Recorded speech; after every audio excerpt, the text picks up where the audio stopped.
We are live. Welcome to the Map It Forward podcast, everybody. This episode of the podcast is sponsored by FAFCoffees. You can check them out at fafbrazil.com. Today, joining me is Peter Giuliano. Welcome, sir. Thank you. I'm glad to be here. I'm very excited to be having this conversation with you. I want to start with a very, very important question. Okay. How the fuck is Joe Rogan following you on Twitter? Do you want to hear the whole story? Yes. It's a brief one, and Yes. I'll try to make it brief. I did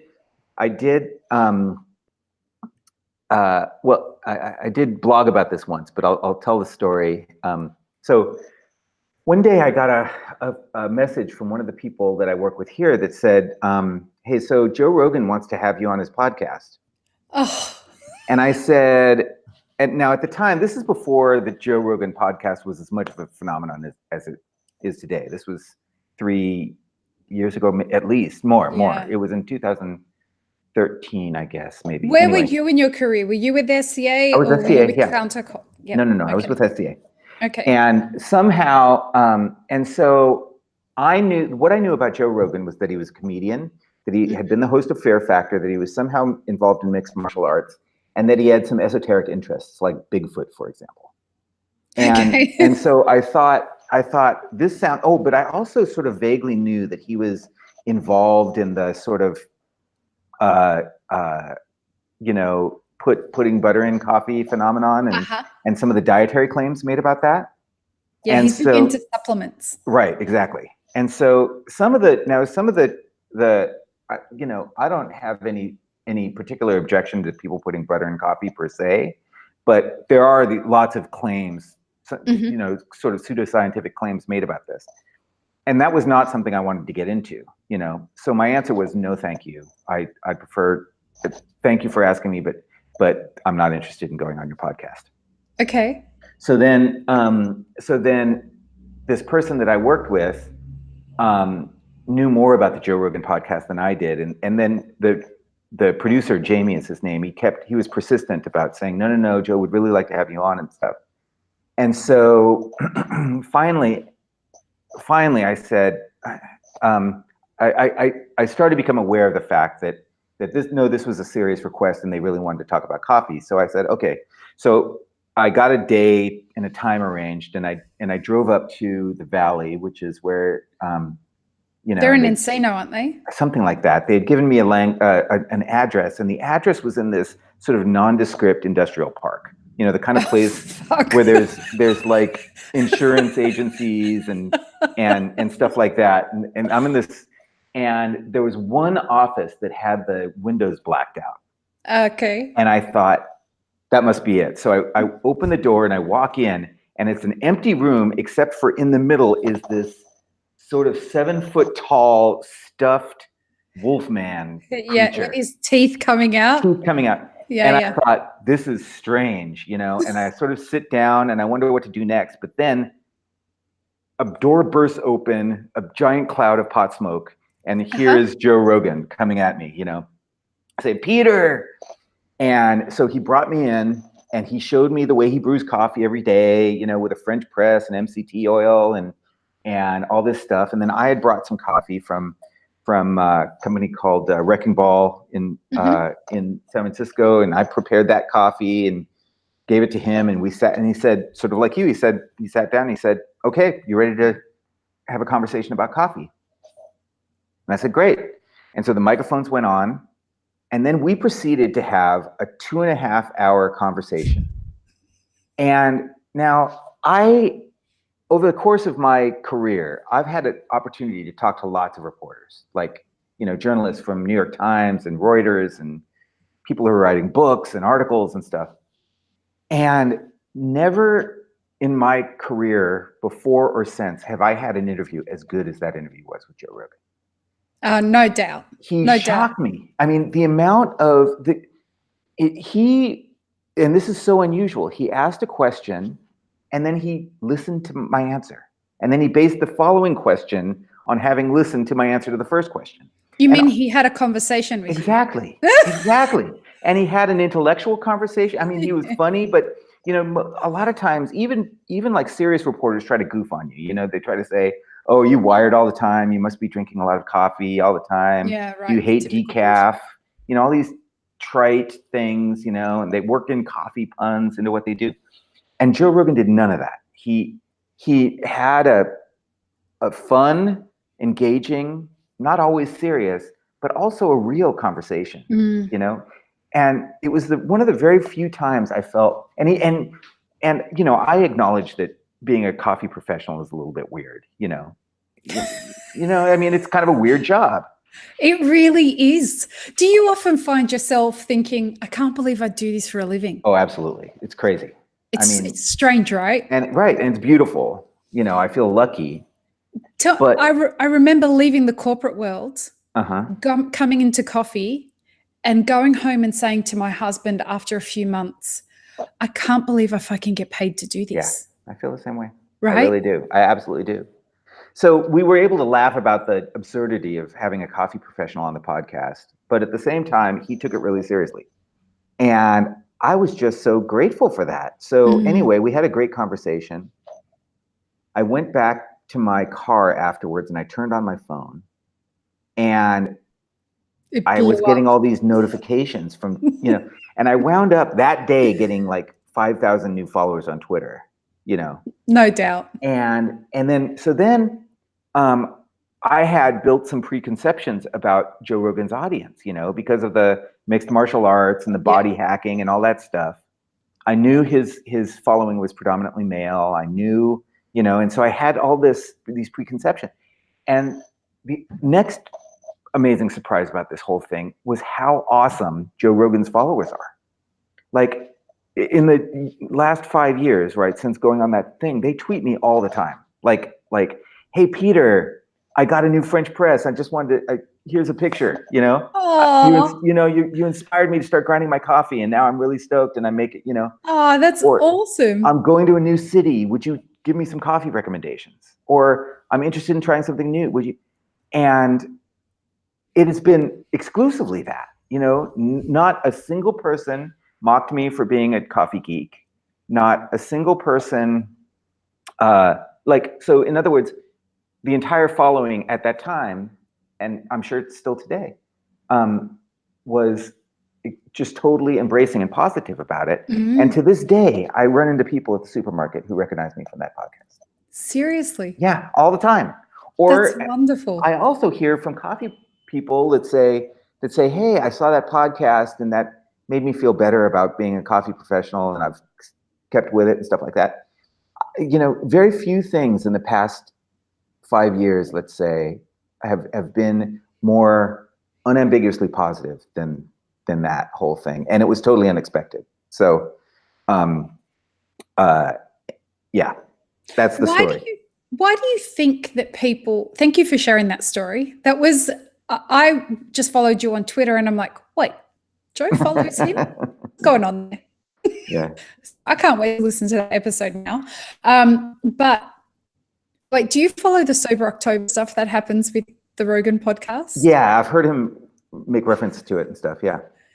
It's wonderful. If you ever want to just see a group of goofy friends try and one up each other, it is fantastic to follow. Yeah, it's a lot of fun.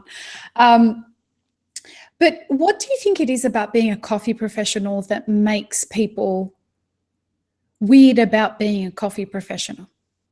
Yeah, that's a good question. I mean, I think in a way,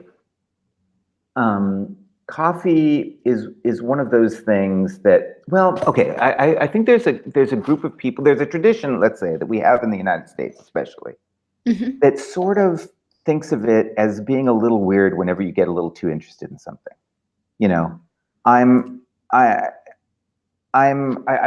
Another thing that I'm slightly fanatical about is heirloom beans. I really like to eat beans, Which kind of beans? Like the kind of beans you boil. Like just beans, normal beans that you'd eat. That you dry beans, right? Pinto beans, or right, exactly. Oh, you'd love my Arab culture. Oh yeah. There's a lot of beans. Well, yeah, because most of the Middle East has been quite poor for a long time. Yeah. And so, and my parents grew up in a village in Syria that was very poor. And so eating meat was something that you did on special religious feast days. So on St. Elias Day, they would slit the throat of a goat, and that was the meat that they'd have, or St. George's Day. That was the feast days, right? And it was the only time of the year they ate meat. Everything else was about hummus, like dried garbanzo beans and other kinds of beans, because that was what my grandmother could store and make sure that we had food for the whole year. I'm fascinated about this way of cycling food so that we can always have stores of food that can vitalize us. Yeah. Do you know about the three sisters of Native American agriculture? No, tell me. Okay, you'll like this. So in the New World, in pre-Columbian America, Native Americans all throughout the continent grew three things together, and those are corn or maize, and so, which is very nutritious. They'd bred this over many centuries, to be where corn is very nutritious, particularly under certain circumstances. I'll explain that in a minute. But corn consumes a lot of nitrogen. So with the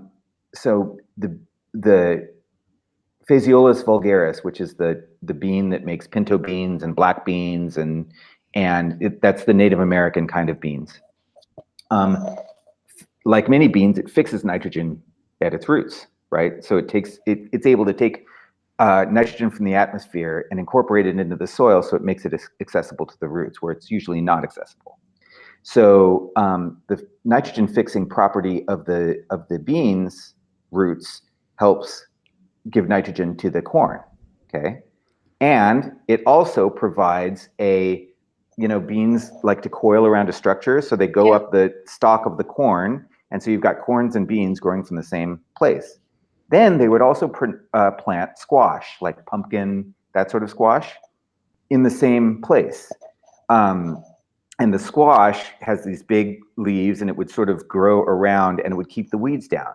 So these three things growing together, corns, beans, and squash, when they grow together, they create this little agricultural ecosystem that is mutually beneficial. As it happens, when you eat these three things together, it also provides complete nutrition.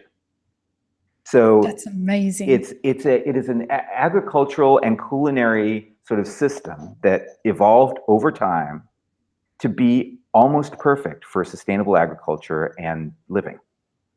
And then they discovered one other thing, which is that if you boil the corn that you grow, this is not sweet corn like you'd eat off the cob. This is like flint corn that you would grind into flour or it's very difficult to grind. So they would boil it with ashes to soften the outside. And it turns out that if you do that, it makes the corn even more nutritious. That's called nixtamalization.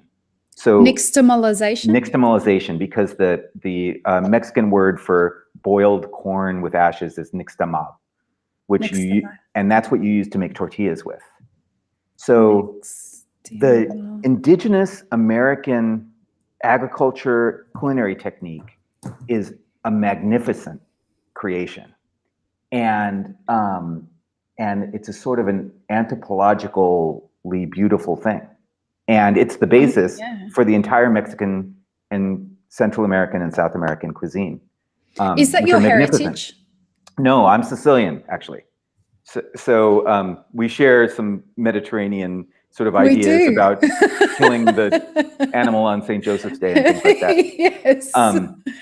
But I'm interested I'm interested in foodways generally, and this is one reason I love coffee. But and to me, though, coffee is part of a culinary culture, and it's interesting the culinary story that coffee tells. But all culinary cultures are folklore. They're part of our ways of communicating stories and meaning to one another. And that's the way I think about coffee and beans and Sicilian food and Syrian food and everything. This is going to sound like a weird stretch here, but are you into mushrooms? Have you ever done mushrooms? When I was a very young lad, but yeah. I haven't yet, and I'm excited about venturing into that world because I'm fascinated by mycelium. My background, I went to school for genetics, and I'm fascinated by the way that plants, particularly plant genetics, is my thing. And I'm fascinated by the connection of different fungi and the way that the connection between the different genetics between plants and this kind of mystical, signaling that we seem to be getting through different plant medicines. So I'm listening to your story about, planting squash and corn and beans together. And I think about things like, well, how could ancient civilizations have learnt about that? It would have taken a long time to learn. They wouldn't have known what nitrogen is. Right. I wonder if psychedelic experiences are things that help them see those things, the forest and different plant medicines communicating to them through those kinds of trips that they were having and showing them. A similar story with coffee. There's an Islamic story about Saint Ali. Do you know this story? No, tell me. So Saint Ali is. Do you know about Sufism? So Saint Ali was a Sufi. Okay. And so Sufis have these really long periods of studying, and they study through the night. And he was having this stress of not knowing how he was going to be able to stay up and study this study all the scriptures that he needed to study. So he went to sleep one night, and this angel came to him and showed him a coffee tree and showed him how to take the seed out of the cherry and how to process it and how to cook it and how to turn it into into something that he could drink so that it would help him stay up all night. And there's an idea that he was experiencing psychedelics when he had this trip. And it's such a beautiful story. Yeah, totally. And of course he woke up the next day. In the vision or the dream that he had, it showed him where to get this, find this plant. So he went on a voyage to find the plant. He found it. He picked the cherries. He processed it, and then he turned around. And that's the Sufi kind of history of coffee, and why they call Saint Ali the patron saint. I get it. I think so. One thing that's true about plants as well as other organisms, animals, for example, is that we're signaling to each other all the time, and that's not, I mean, Sufism is very mystical, and I confess that I am not built that way. I am a You're a science man through and through. Well, yeah, I guess I'm not immune to the numinous, as they say, but I'm not mystical by nature, but it is magical. It's impossible not to be inspired by the world. The culinary world is magical. It is. I mean, and it's so beautiful. Coffee is so romantic and beautiful that way. I'll tell you something that is an example of this, and it has to do with this flavor wheel project that I worked on a few years ago. Okay, so we wound up putting a lot of effort into choosing the colors that are associated with each of these flavors, and making sure that we got the right one. And we did it because a lot of the credit for this goes to my colleague Stephen Morrissey, who wanted to make sure that we got the aesthetics of this thing exactly right. So we put a lot of effort into this color matching thing. And then as soon as we, that is a comment that I get about it all the time, which is, oh my God, you got the colors so right. I can it's such a, and for many people, it's really a powerful experience, particularly those who have a touch of synesthesia or something. But I started to think about, why is this so powerful to people? I mean, I think it's beautiful and stuff, and I'm glad that we have it right. But then I realized, plants, fruits, let's say, are signaling to you through their colors and their smells and the morphology of the plant, all sorts of things. They're trying to say, I'm sweet, I'm sour, I'm toxic, please eat me, please don't eat me, all these things. And they signal to us as mammals, they signal to insects in all sorts of different ways. And symmetry through Fibonacci. Exactly. All of that. Exactly. And we don't even know why we're so attracted to this symmetry and these fractals. It's pretty amazing, isn't it?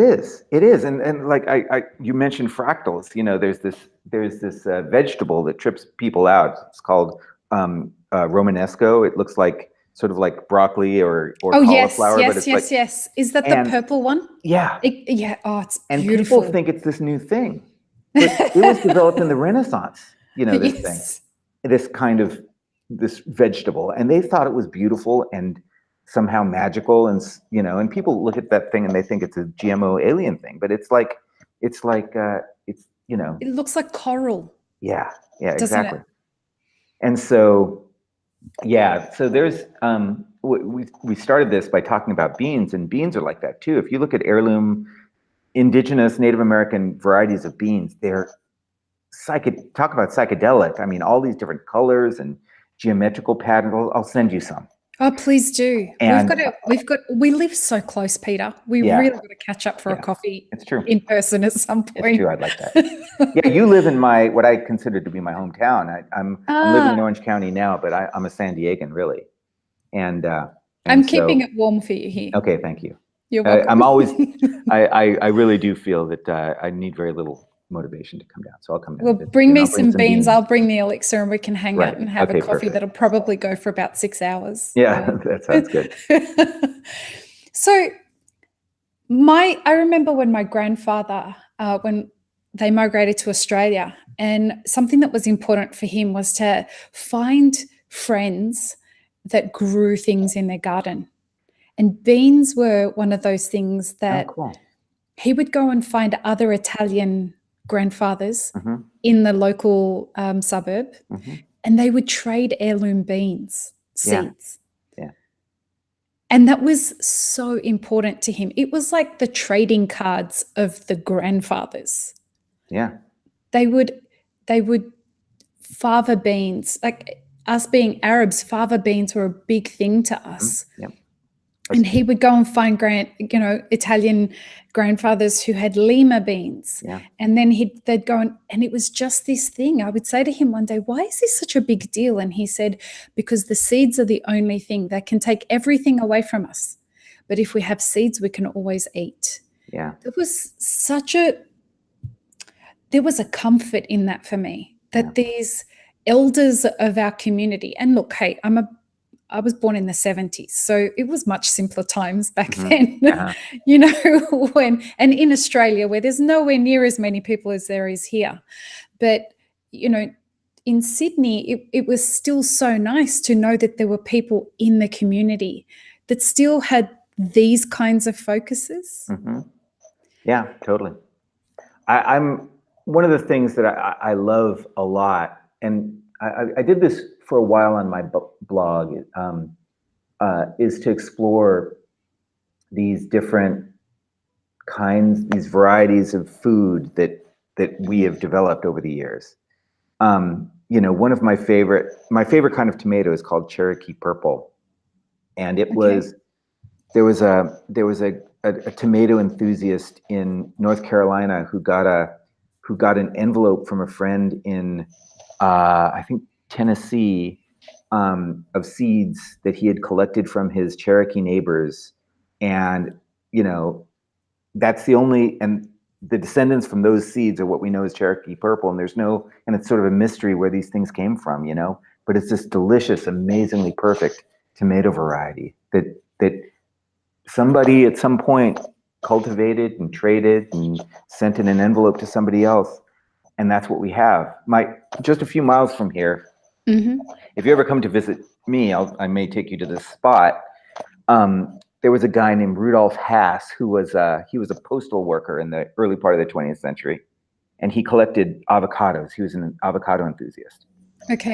In his backyard, he would grow avocados, and one day a friend brought him 3 seeds, and he planted them, and they grew up into avocado plants, and then they started to bear fruit, and he thought, and he didn't really like. Actually, 2 of them died. The one that lived had this black, wrinkly fruit that didn't look very good, and so he would feed it to his dogs.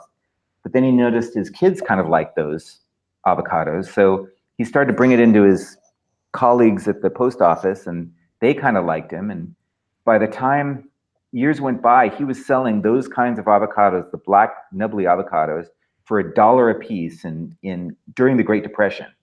So that's like $15 per avocado he was selling them for to rich people in Pasadena. And so those avocados became known as Hass's avocados. Oh, is that what Hass avocados are now? That's what Hass avocados. Everybody pronounces them Hass avocados, but they're actually Hass avocados, named after this one guy who grew from this one tree, this variety that was mysteriously given to him from a friend who had found these 3 seeds, by the way, in a dump behind a restaurant. So now, today, 90% of the avocados grown in the United States are that variety of avocado descended from that one tree. 70% of the avocados grown worldwide are Hass avocados descended from that one tree. That's an amazing thing. Genetics is so wonderful, isn't it? It is, and it's a really neat story. It's also a scary story because that's a very narrow genetic base. Well, because we've absolutely culled down the gene pool of that species. I mean, it's almost naturally what Monsanto has done with soy. Yeah, exactly. It is exactly the same. And what we're doing with coffee. Well, we're trying to absolutely, and go we're the trying to other undo, way with coffee. right? So you can go and visit. Just to end that story, you can drive not that many miles from here, and the mother tree of all the Hass avocados only died a few years ago, and there's a plaque there now, and the stump is there, and there's a plaque. But it's an amazing story. Do you ever make it up to Duluth? No. So Duluth is probably between you and I. Okay. And they grow avocados, and there's my friend James McCann is studying the beginnings of a coffee farm there, and he has this place. Yes. Okay. And it's in Fallbrook. Okay, great. Yeah, I know Fallbrook. And he has this one mandarin tree that's there that is the most incredible mandarins I've ever had, and I've never tasted a mandarin like it. They don't look, they're nothing to look at. They look terrible as far as mandarins go. But if you were to imagine the most beautiful perfume that you smelt and you ate that bouquet and it was such a delicious experience, that's what these mandarins taste like. Oh man, that sounds amazing. I'm going to have to connect you and James. I'd love that. Because he spends a lot of time in OC. And I say to him all the time, if you're ever in San Diego, please, when the mandarins are in season, please bring the mandarins. Because I remember eating it and thinking, this tastes like a bouquet of flowers. Yeah. And the thing for me there is I'm looking at it and my genetics brain goes off and it's starting to think about like, what were the trees that mated? What bees were involved in pollinating this? What flowers were involved in this that created this particular genetic expression of this incredible mandarin tree? Yeah. I mean, the experience of Floral. So, I mean, the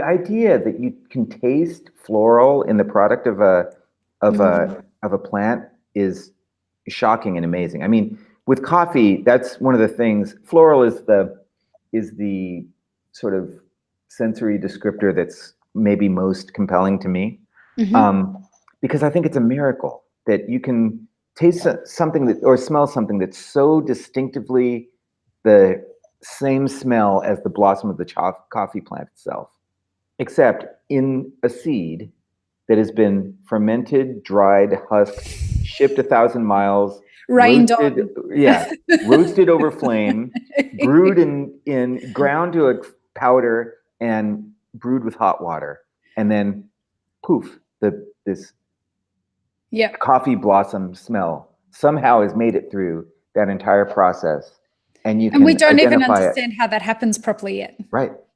And you can identify it. And then here's the other miraculous thing. Not only does it smell like the coffee blossom, but we know that if it smells like coffee blossom, it's likely from Yirgacheffe, or it's likely a geisha from Latin America. Yeah.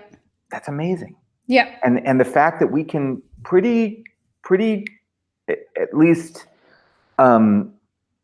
generally get it right, identify a Kenyan coffee and a Brazilian natural and a Sumatran Gilingbasa and all these things. We can do that through our senses.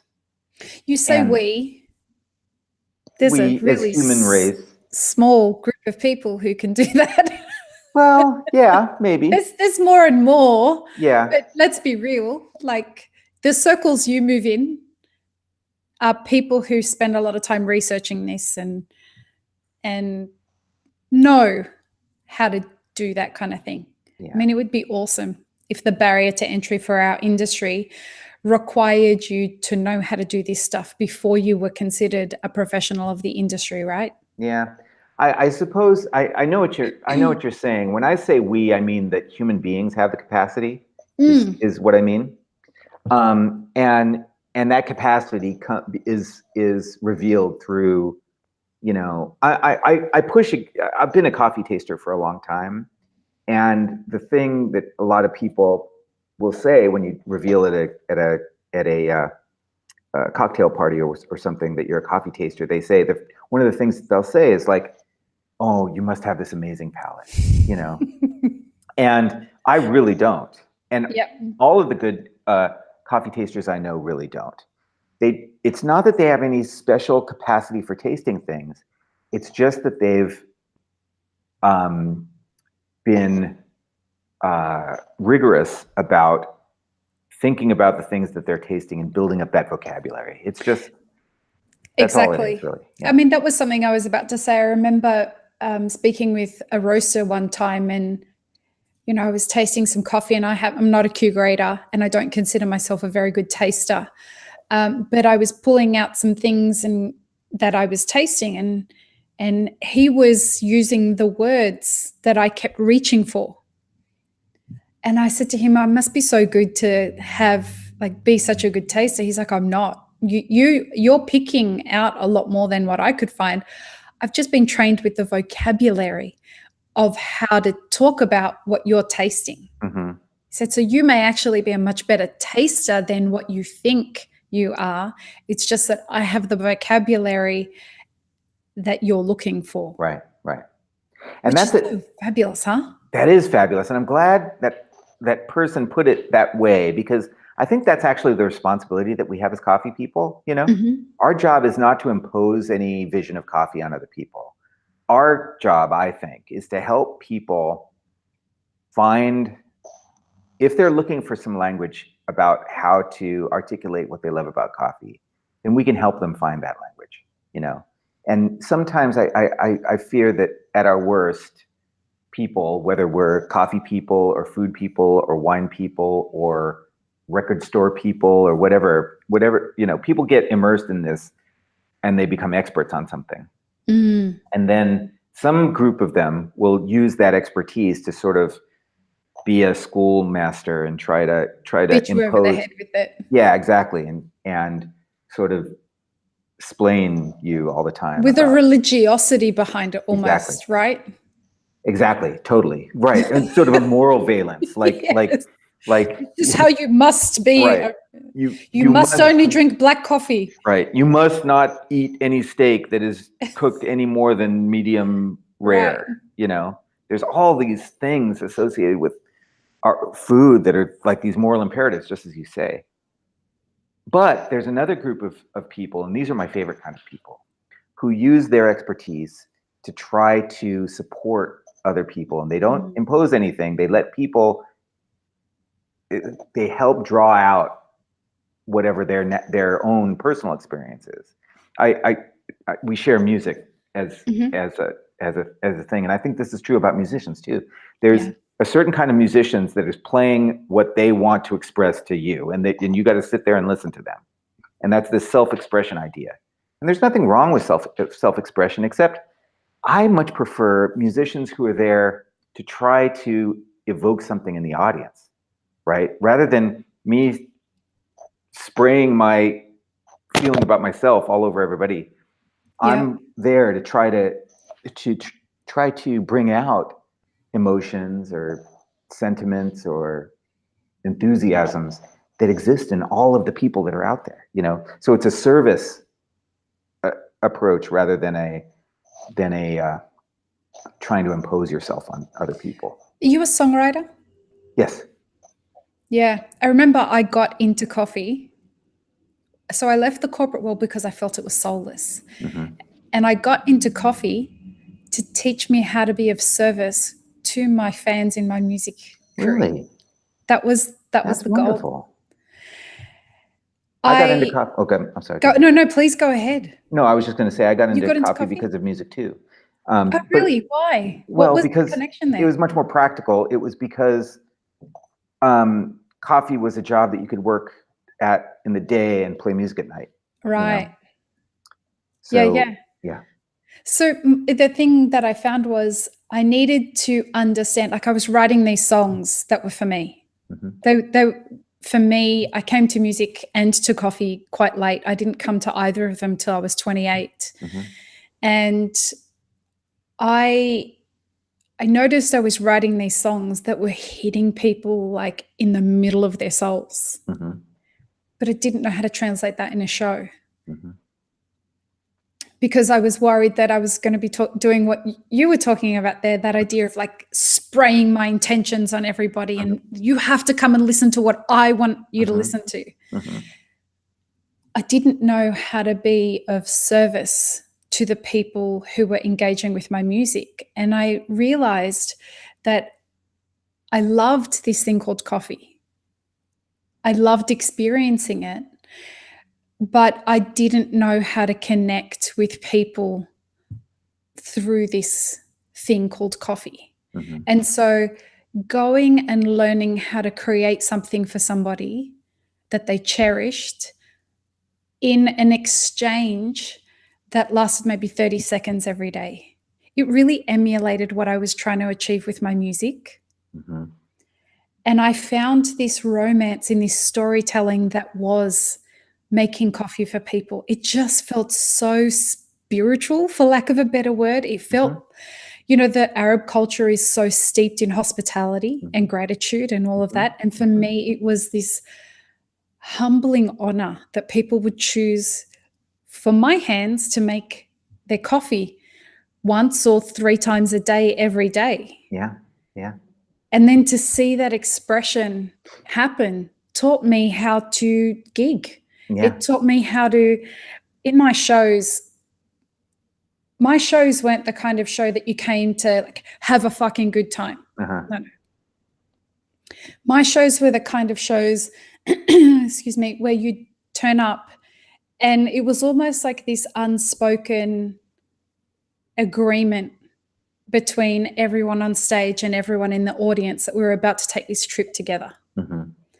And these songs would just kind of come through me and we would all breathe in synchronicity with each other and time would stop. It was this thing that I kept hearing time and time again, like time and space just doesn't seem to exist at a Lisa Farr show.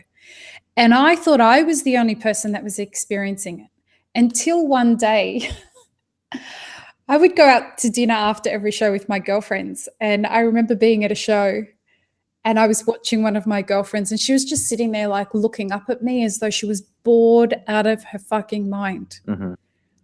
And I was really quiet after one show at dinner and quite angry. And the girl said to me, "What's wrong?" And I said, "Y'all don't have to come to my shows, you know, like, I don't want you to feel like you have to be at my shows. If you're bored, just don't come." And my girlfriend said to me at the time, "What do you mean?" I'm like, "Well, you know, you're just looking up at me bored." And one of my other girlfriends said, "You think we're bored when we're at your shows?"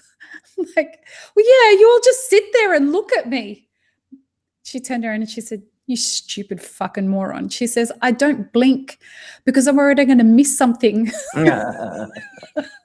She's like, "Lee, it's not you up there. It's like the whole room is experiencing and contributing to the experience of something that's coming through this music, and we don't understand it. None of us can understand it, but none of us want to miss any of it. And so it's not me that's creating this music. Everybody that's there is contributing to that." And it was this kind of drug. Yeah. And I wasn't drinking. I was taking no drugs, nothing. I'm sober. And it was this kind of connected, unified experience that was just something that unless you're in the room, you can't explain. I think I totally know what you're talking about, and there's a feeling that of transcendence that's a great word for it. That can exist with people and with me, like you, oftentimes it happens through music. For me, the way it is like I'll be working on music or a song or recording or something, and then I'll realize that 9 hours has gone by, and I don't know. It happens to me with surfing as well, you know. Oh wow. Or you hear that a lot with surfers. Yeah. They say it's a transcendent experience. What is it about it that's a transcendent experience? You know what it is? It's like, I think it happens with a lot of athletic activity, not just surfing, but surfing is one of those places. But the whole point, the thing that happens with surfing is when you're this is going to sound so Californian. I apologize for that. You're allowed. when you're on a wave, your whole body has to be, it's happening, right? You have to be, you're keeping your balance. Every muscle in your body is working to manage the fact that you're going in this direction, and you have to keep balance and sort of enjoy the process at the same time and focus. And there's something about focus and sensory input and physicality. And when all those things are happening at the same time, your brain just switches off. And it's like a freedom, it sounds like. Yeah. There was a book that was written about this phenomenon called flow. Some people call it flow. Yep. And it is, and the people that can have some activity that contributes to flow are psychologically in a way better position than other people. And so, and this is true for coffee too. I mean, when people have that transcend, like most people that have chosen to work in coffee or love coffee, can tell you the moment that they had that with coffee, you know, and they may be able to have it a lot, you know, but often they can tell you the first one. I can remember the first time I sort of had that experience with coffee, and I can tell you where I was standing. I can tell you who was standing next to me. I can tell you the way that my shoes felt on my feet that day. You know, it was in 1988 in Del Mar, California. I was working in a little coffee shop already. I'd already gotten a job there. I loved coffee, but I hadn't experienced it yet. And somebody made a coffee for me. It was from the island of Java in Indonesia. The estate was called Jampit. And she gave me this coffee. She says, "You got to taste this." And I did, and I tasted it, and I tasted cherries, the flavor of cherries. And I never knew coffee could taste like that, you know? And it was some combination. It was the flavor, yes. It was the feeling of the mug. It was the fact that this person cared enough to bring it to me and share it with me, you know? And there was that, and I think that's important with coffee, this idea that personal connection is really important. Synergy. You know? Yeah. And it just creates a moment of meaning. And you mentioned this before, when you were talking about the idea of being of service. To me, this is why my background as a barista is so important to me, and why I find so much in common with people who identify as baristas, you know, is that you get to where, when you can get good, the meaning of being a barista is creating that little tiny moment of specialness to a person who is often very fragile. Like a person showing up to your coffee shop at 8:30 in the morning is pretty fragile. You're usually the first person that they've seen other than their own family. It's the first thing that they're doing for themselves often, you know? Yep. It may be a parent and they've gotten their kids to school. It may be they're just having, you know, they may be hungover or something, you know, there's something happening. And they're showing up to you for just a little bit of self-care. They don't need it for nutrition. They need it to make their life just a little bit better before they take the next step in their day. There's an intimacy they're trying to establish for themselves, right? Yeah, absolutely. I think that intimacy idea is important too. I mean, if you make coffee for somebody that you've spent the night with, either romantically or not, you know, you went camping together and you got up early to make coffee for them in the morning, or you spent the night in the same bed with each other and you get up and you make coffee for them. There's an act, it's an intimate act. Yeah. You know? And regardless of whether it's romantic or not, it's intimate. And I think it's because we're so fragile before we have coffee often. Yeah. And so that idea that I made this for you because I want to make you feel better is really powerful. And it's something, and that's why I think coffee houses, coffee shops, coffee spaces are such important, wind up being hubs for communities, you know, because it's where everybody can come together, be a little bit vulnerable, but also be, start to feel connected to one another. I used to run a coffee shop in Encinitas for many, many years. And what I noticed is that days when strange things were happening. So for example, I was running that coffee shop when the Rodney King riots were happening in Los Angeles. Okay. Yeah. I remember there was a solar eclipse one day, you know, that, you know, suddenly it was dark and because it was a solar eclipse and everybody came to the coffee shop on the when there was, you know, these riots were happening and it felt like society was threatened. 9/11 was another one. Yeah. I wasn't working in a coffee shop that day, but I'm sure the people who were, I wasn't. People just showed up. I wasn't, but I remember that I wanted to, it's so strange what I'm about to say, but I wanted to feel a sense of safety and community. And so I went to my local coffee shop. Yep.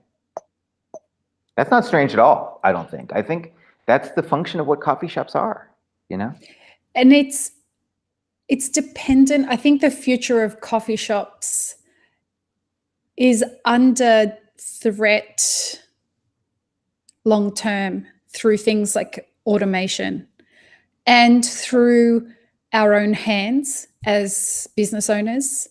I think that what's happening, I spoke about this on the Daily Coffee Pro earlier this week, this idea that because our attention spans are getting so much shorter, and my friend Jamie Berry just told me yesterday that the first solid studies have come out on this that show that the attention span of humans is now at 2-point-something minutes. That's an extended attention span that you have for somebody to pay attention to something if they're interested in it. But as our attention spans get shorter and shorter and shorter, our tolerance for convenience becomes shorter and shorter, or our need for convenience becomes more necessary. And when friends of mine say, I now don't have to even talk to my barista to get my coffee. Now I order my coffee off an app. I walk up to the coffee machine, and I look for my cup with my name on it on the coffee machine, and don't even have to speak to anybody in the coffee shop. Right. And in certain places, like in busy cities, that's going to be the way that cafes are going to be. Yeah, I absolutely agree. And then in our suburbs, our local community cafes are going to be the place where, when there's an earthquake here in California, that's going to be the place where everyone convenes for weeks afterwards to just sort of feel okay, especially for somebody like me who wasn't born here and I don't have any family here and just a small handful of friends. Going to a cafe is going to be where I will feel a part of a community, even if I've not been to that cafe before. It's a shared experience, right? Yeah. I agree with lots of what you said, but I'm more optimistic. And here's why. Yeah. I first of all, I agree that automation is going to happen with Absolutely. coffee. There's another word for barista in Italian is macchinista, the person that runs the machine. Macchinista. Yeah. I like that. But that's imbued with this idea that, and especially when espresso machines were first happening, you needed to kind of be an engineer to make them work. You had to, or else they'd, or they blow up. You had to be managing the steam pressure. Yeah, wow. And so there was something, about understanding the machine, and that's less and less true. No barista now needs to worry about the steam pressure is maintained automatically. They keep it clean and do some technique, and increasingly more and more is getting automated. Yep. Now, my father, I often tell the same thing that you just said. My father, who is is of the baby boomer generation, he meets his friends in the morning for coffee, and he orders his coffee off the app. Your father does that? My father does this, and I said to him, "Outstanding." Yeah, and I said to him, well, and I've got all this invested in the barista being this point of connection, and your dad's ordering off an app, and he's ordering off the app, and I said to him, like, I confronted him with this, and he said, Peter, I mean, I do go to the coffee shop for connection, but I don't want a connection with the barista. I'm there to connect with my friends that I'm meeting. Yeah, wow, how interesting. And so I think that, to a certain extent, this story that I tell about being this connector, this emotional connector, I'm centering myself a little bit in that story, because, when coffee places are part of social connection, people are largely coming to connect with each other. And if we can facilitate that, we can. And I think that is, as we let go of the technical ability that our role in technically making coffee for people, which we do need to do, right? I think, which is going to happen no matter what. Absolutely. I think people need to let go of, but I'm the fucking barista, man. It's like, chill. There's going to be machines that are going to take care of that for you. Right. We're in the transition of that. It's coming. You're going to be the person who is facilitating community. Right, exactly. Connection. And understanding Matt Berger calls it a coffee. Yes. Matt Berger calls it being a coffee concierge. Right. I'm like, that's a really interesting way to put it. You're like a som. Right. That will be one of. There's another kind of role that'll be about just the idea of creating a safe and, and constructive and supportive community space. I read, like many of us, I read a lot about coffee history, and the things, when you read about coffee shops from the 1950s or the 1930s or the 1890s. In London and the origins of it. Right. Yeah. But these contemporary historical accounts don't often talk about the flavor of the coffee. No. They talk about the gestalt of the experience, the environment that was created. Oh And yeah. sometimes we think, oh, well, that's because the coffee was terrible. Maybe it was. I think we assumed that it was worse than it actually was. That there's lots of indications the coffee flavor was often pretty good in the 1940s. But it also depends on what perspective you're looking at it from, because I can't imagine that any of the business owners were deliberately trying to make average coffee. No. You know, like that can't have been the case. Just like they weren't trying to create shitty tea. Right. You know, like they were trying to create the best possible product that they could to facilitate. Like I remember learning how the very first coffee houses in London were themed. So all the lawyers and solicitors and barristers would all go to one particular coffee house, and philosophers would go to another coffee house, and you know the musicians would commune at another coffee house, and it was all about doing business and having conversation and learning from each other and arguing and discourse and orators just, you know, going off in those places. How fucking beautiful. Yeah. And that's the perspective that they took. But no doubt the people who had these establishments wanted to make sure that they were doing everything possible to keep these people coming back so that they didn't go off to other places. And you know, musicians didn't decide, well, I'm going to go off to another coffee house because the coffee's better there. And obviously everybody's going to follow them. Mm-hmm. Yeah, absolutely. One thing that I've noticed about coffee recently and coffee shops recently is an increasing, and I think this is happening naturally and to some extent subconsciously, is coffee shops are being much more intentional about what kind of environment they're going to create, you know. The vibe? Yeah, the vibe, right.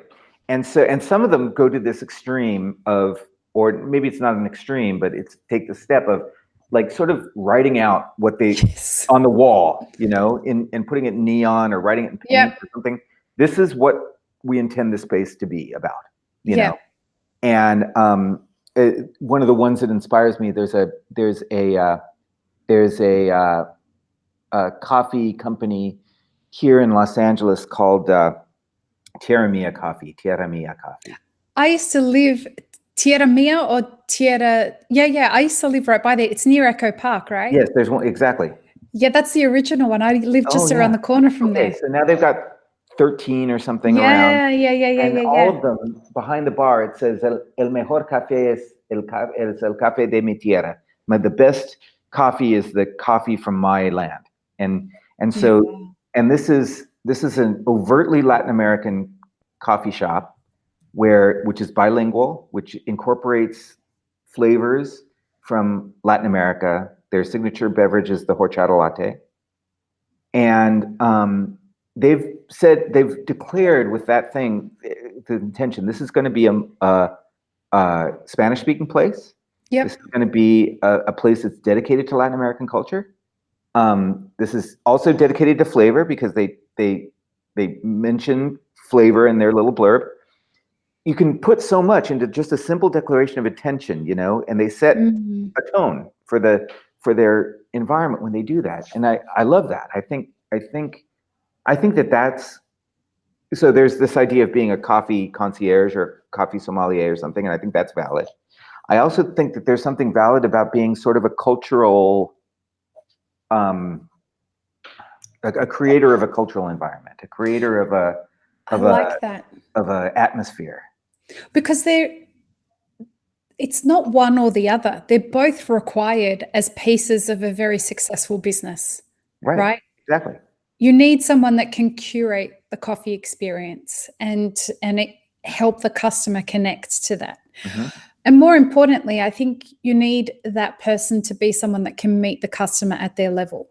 You know, I used to always say to people that I was training, or puppies that were working under me as a head barista, I would say it's not your job to tell the customer how to drink their coffee. It's your job to give them the best version of the coffee that they want to drink. Exactly. That's a beautiful way to say it.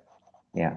And that's how you'll connect with someone. If you want to take them on a journey after that, with regards to coffee, you go at their pace. Right. You can introduce them to different coffees every now and then, But who are you to force them into a particular way of doing things? And this is why I think that things like, I've never seen those businesses that are like, we're only going to have one size and one milk and blah, blah, blah. They never last.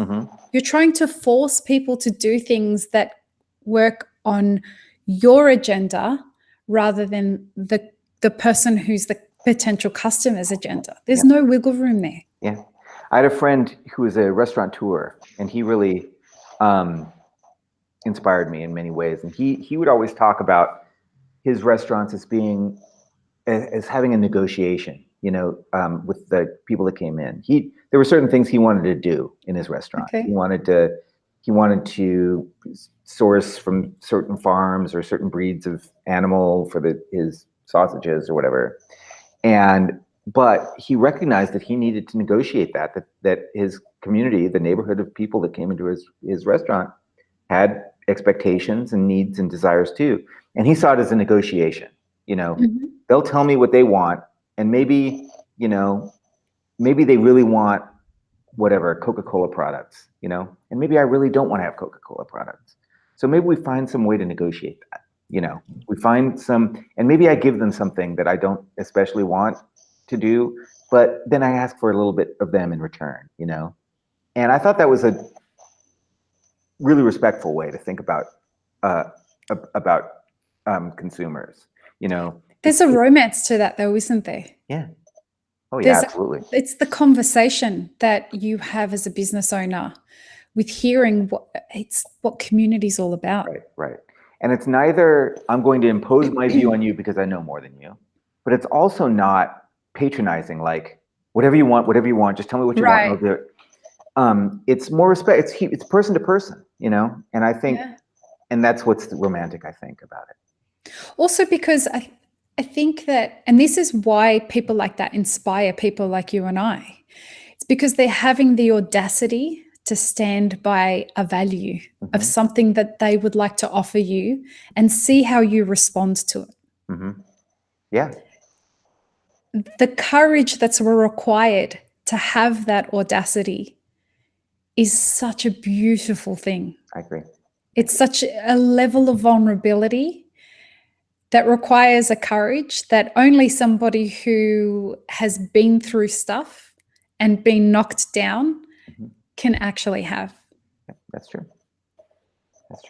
And also it takes courage to compromise your position too, and to change it. Oh yeah. You know? And I think that's also a part of it. You know,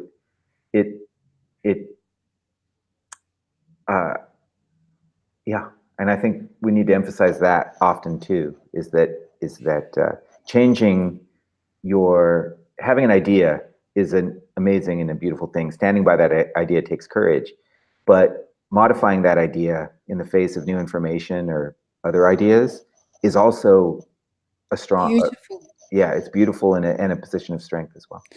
Because it's the business owner that won't do that become it's arrogance then, right? It's not openness. It's not being open-minded or open-hearted or willing to move with the flow of what the conversation is that you're having with your customers. It's you saying, this is how it's going to be, and fuck the rest of you. Yeah. And I think that's when, you know, I tend to think that for me, business is the way that I'm creative these days. The music industry is not a viable option for pretty much anybody anymore. And business for me is a way of being creative. And I think of it that it's such a beautiful way of learning everything that you never wanted to know about yourself. Because it draws out every single fear that lives inside of you and every ounce of vulnerability. But also it gives you the opportunity to step into the courage behind that. And I find that it molds our souls. And I'm aware that this is a very romantic way of looking at business, but it's still very true. This idea that if you as a business owner can learn to listen to the people who you are potentially connecting with as customers, there's a conversation that happens that feeds the two of you, not just financially, but it feeds you from this kind of currency that isn't tangible. Mm-hmm. It's this sense of connection that says to both of you, I hear you. Mm-hmm. So, yes, that does sound romantic, and it is romantic. But the interesting thing about it is, for those materialists among us, the neuroscience supports that. Yes, idea. Absolutely, it does. All of these things, these businesses that we go to, whether they be a neighborhood restaurant or coffee shop, or a product that we like and is meaningful to us, the neurologists know that we have like strong reactions to those things, and they're meaningful in our lives, And marketers are monopolizing on that. Yeah. Oh, yeah. And the market can do really terrible things with that, and they can do really good things with that, and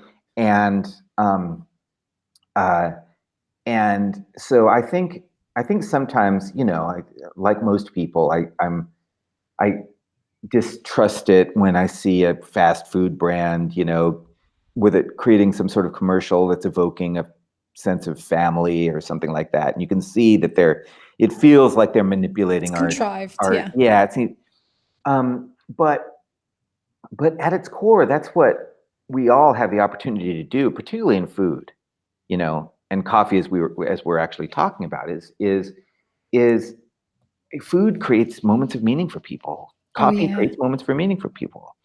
Products do. You can, an object that just because you buy it doesn't mean that it's not meaningful.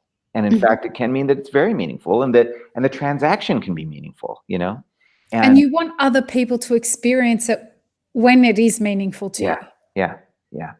I remember my equivalent of your God shot. Mine was a Nikise. And it was probably 7 years into my coffee career. Mm-hmm. A friend of mine in Australia, I was working in a cafe in Los Angeles, and a friend of mine in Australia called me and he said to me, I'm going to express post you a kilo of this coffee that I just tasted that has changed everything that I know about coffee. And he wasn't a barista. He was the manager at a cafe. And he said, we just roasted this coffee and cupped it. It's changed my life. I'm putting a kilo of it in the post today. It will be to you the day after tomorrow. You can imagine how expensive that was to ship from Australia. Absolutely. This kilo of Nikise turns up, and I dial it in. And from the very first shot of it that I had was like a blueberry explosion in my face. Mm-hmm. And I couldn't make enough cups of it for everybody that was in the cafe. Like every customer that was there, I was making them espressos of this kilo. I just had to share it with everybody. And everybody that had it was like, how did you do that? Did you add blueberries to that? I'm like, no, my friend sent it to me from Australia. It's so good. And it's just this way that we connect with these things that we have, that it's just, I just want everyone to experience this joy, right? Yeah, absolutely. Yeah. It's amazing how similar our two experiences are. I mean, not only was it an exceptional product itself, but then there's something about this friend. We both had friends that thought it was important that, and I think that's part of the thing too. And so we need to find ways in the phase of automation and all the changes and stuff that are happening. And then, a friend of mine, you may know her too, Trish Rothkub from Wrecking Ball Coffee. I mentioned them earlier, No, I don't know Trish. Anyway, she's been a colleague and somebody I look up to for a long time. She's been a really great coffee roaster and coffee leader and taster and stuff. but she said something, and I'm going to paraphrase it because I don't remember the quote itself, but she was talking about coffee spaces and coffee, coffee spaces get a bad rap oftentimes in the context of gentrification. People will push back on coffee shops as a kind of a symbol for gentrification. But in all kinds of neighborhoods, coffee shops are good things, I think they're great things.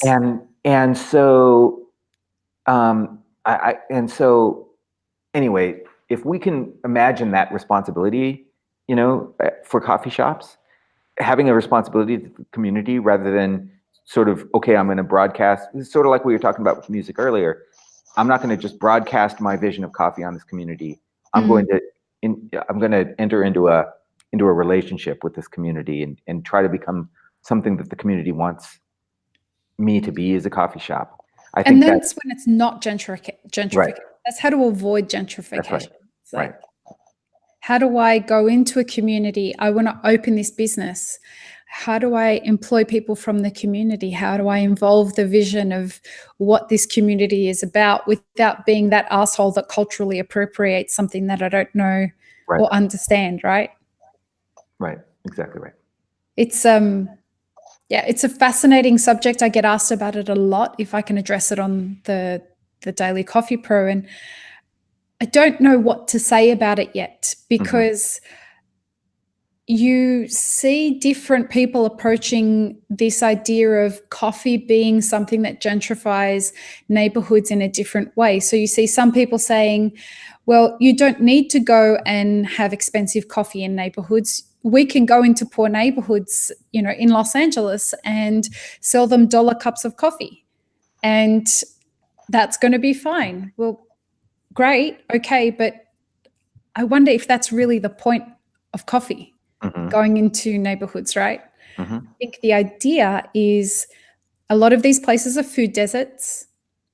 A lot of these places provide the opportunity to create community and to create employment that has a low barrier to entry, that could actually give people the opportunity for career that they never thought possible, especially given that here in America right now, the professionalization of our industry is really starting to become a thing. So I'm not sure where I sit on this idea of a lot of people beating the gentrification drum with regards to cafes. It's not fair to say that about all cafe owners that are doing that, right? Yeah, I agree. And I think it's also important to recognize too, coffee is an important, an important thing for many cultures. The coffee space is an important place for many cultures. But it does have different meaning in different cultures. And so that's important to remember. And it also isn't as important in every culture as it is, Exactly. And that's the other thing, we can't pretend just because, and I check myself on this too, just because I'm let's say fascinated with one narrative of coffee's meaning.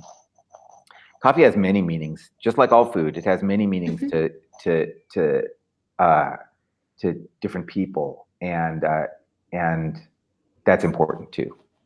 Absolutely. So a coffee shop won't be the answer to every neighborhood. I think that's a trap we fall into sometimes as coffee people. We're like, we're going to put them everywhere. They're going to be, you can have third wave coffee shops in every neighborhood. It's going to fix every neighborhood's problem. Right. And I'm excited about having Phyllis Johnson's coming on this podcast later this year because I want to talk to her about a lot of the statistics that are coming out about the Black community and their coffee drinking habits. And there seems to be this uproar in the specialty coffee world about we've got to get more Black people drinking coffee. And what if they don't want to drink coffee? That's kind of that idea that you're talking about is like culturally there are certain cultures that just don't drink these sorts of things. A lot of the Arab culture doesn't drink alcohol. Yeah. It just doesn't happen. The way we drink coffee, do you know how we drink coffee in the Middle East? I think I do, but I might be wrong. Tell me. So there's two different ways. There's the briki that some people talk of, the abri, where it's, you know, they heat it up over it. Yep. Everyone knows that way. But in our village and a lot of other villages, we drink it, and you drink about that much of it. It's a tiny, tiny amount. And it is brewed with cardamom for a long period of time. And it's brewed to a somewhat of a concentrate. And the way that you offer it is it's in an urn. I think that's the right word for it. You know, something that keeps it hot. And then we go around with these tiny little cups, 2 or 3 stacked together. You pour, and then you hand it to somebody, and then you pour for the next person, come back to the person before them. And so it'll be a room filled with a bunch of people, and one person will walk around and serve this to their guests at home. And they just take it's one sip. Right. And it's like this flavor explosion in your mouth. And, you know, there's a whole way that you do it. So you'll take the cup off someone, you'll take the sip, and depending on whether you want another sip or not is determined by the way you hand the cup back to somebody. So if you are finished, you'll hand it back and do this. And so you shake the cup. But if you don't shake the cup, they'll pour you another sip, and you'll be expected to drink that. So until you shake the cup, there's a lot of pageantry involved in it. And it's really lovely. That is lovely. That's the way. But we don't have coffee shops. You only really drink coffee in homes in Syria. So, yeah, I hear what you're saying about this. Like, it's my dream to go and open a cafe in Damascus. And that would be fine, because in 30 years from now, Damascus will be, after the clusterfuckery of everything that's going on in Syria right now, it'll be ready for a cafe, and it will be rebuilt 20 years, 30 years from now. But to go and do that in my family's village, that will just be the most bizarre thing that they could even imagine me doing. That would be seen as gentrifying our village. Sure. I can see that.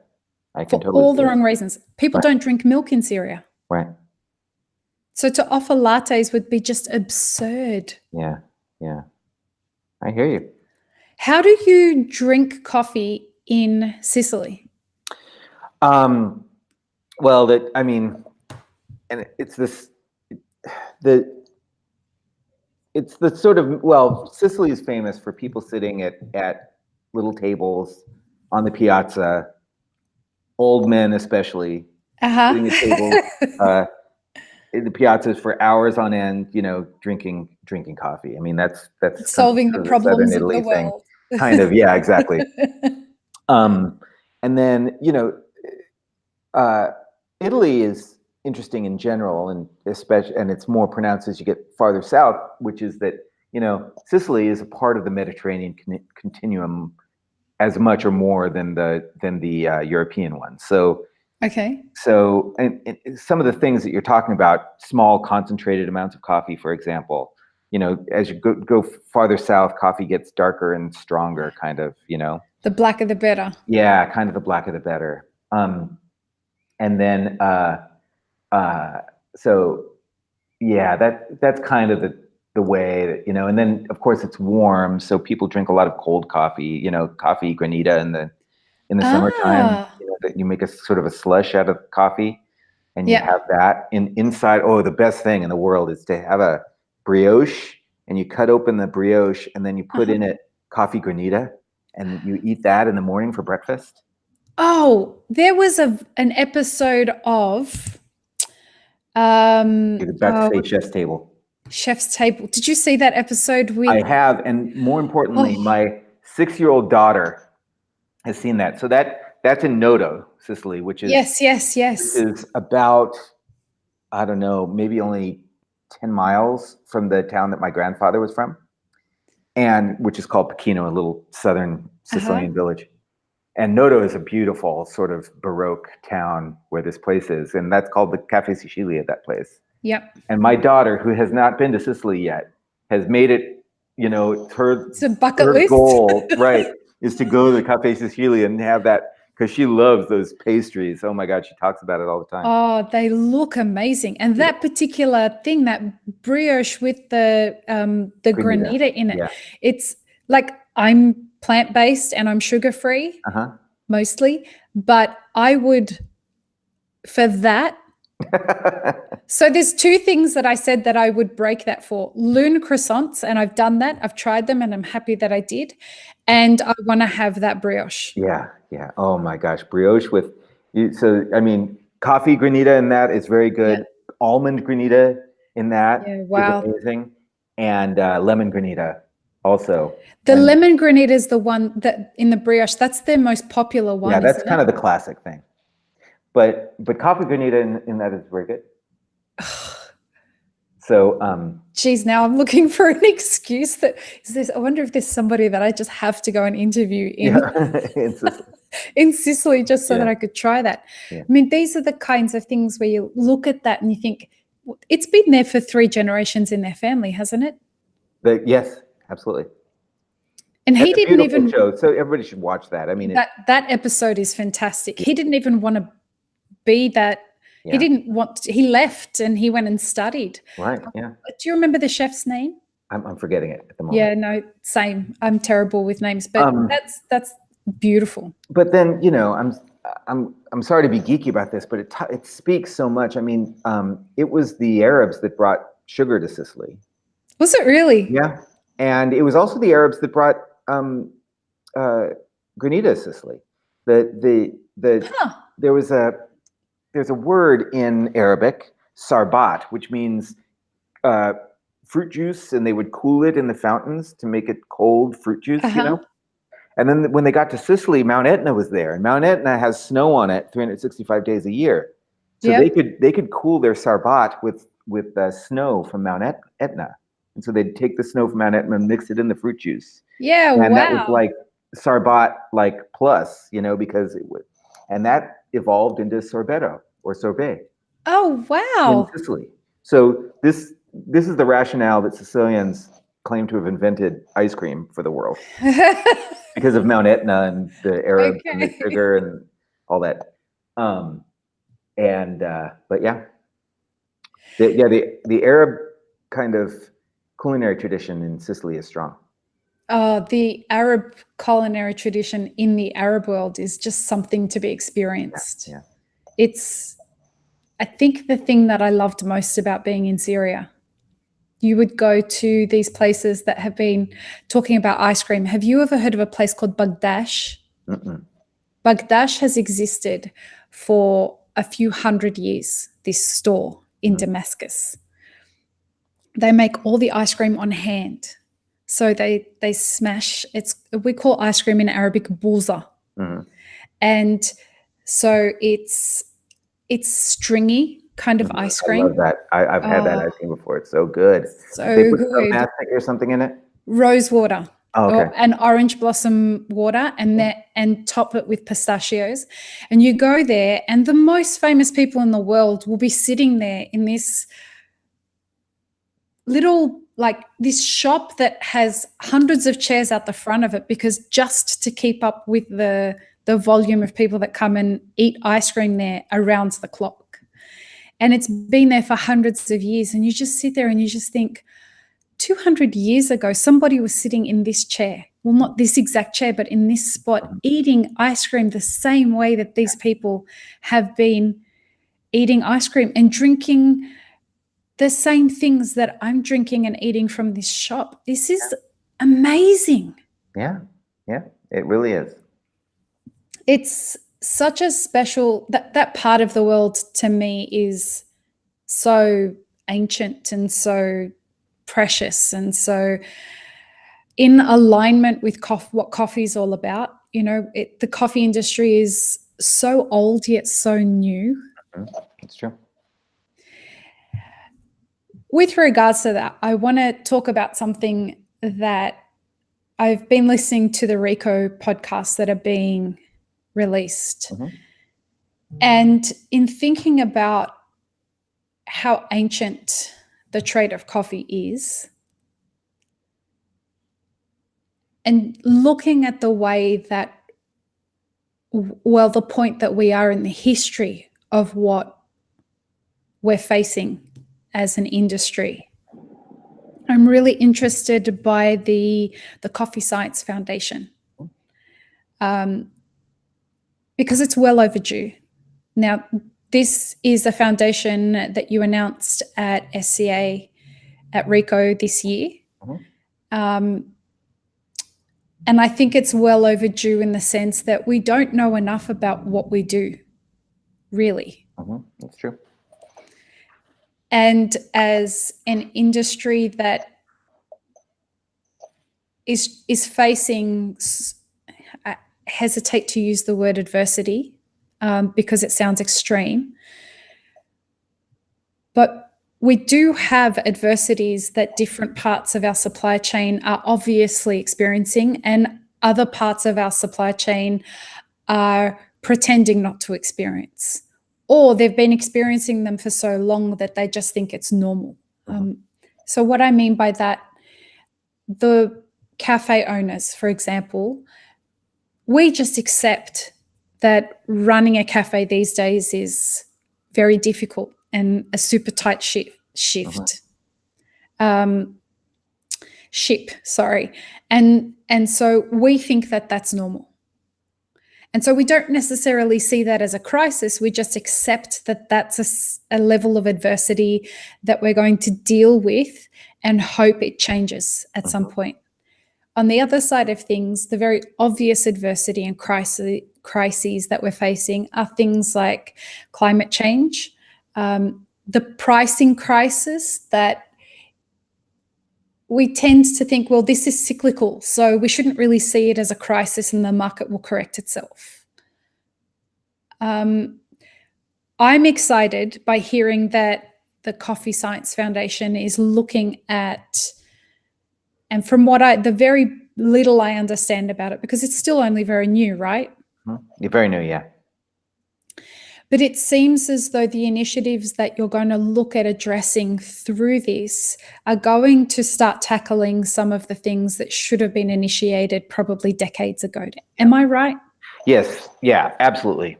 And you started that with a little bit of a meditation on referencing the history of coffee and not that many people study coffee history as a part of becoming coffee professionals, but some do, many do. But the thing is with coffee, though, other than in a few little special places, and like by that I mean a couple, coffee has been the spread of coffee in the world has been about empire and colonization and exploitation of those places that that's what brought coffee to what we now call Indonesia. That's what brought coffee to most of East Africa, with and even Ethiopia. There's some story there with that. There's some history with that there. Certainly Latin America. So a lot of the thing that we're using, you were using the phrase adversity. We use the phrase crisis. Then you also mentioned the word crisis, and I think, and crisis sometimes implies that it's a new problem, and in many ways it's not. Now there are some new things that are especially problematic and tragic, but unfortunately, poverty has been part of coffee for a long time.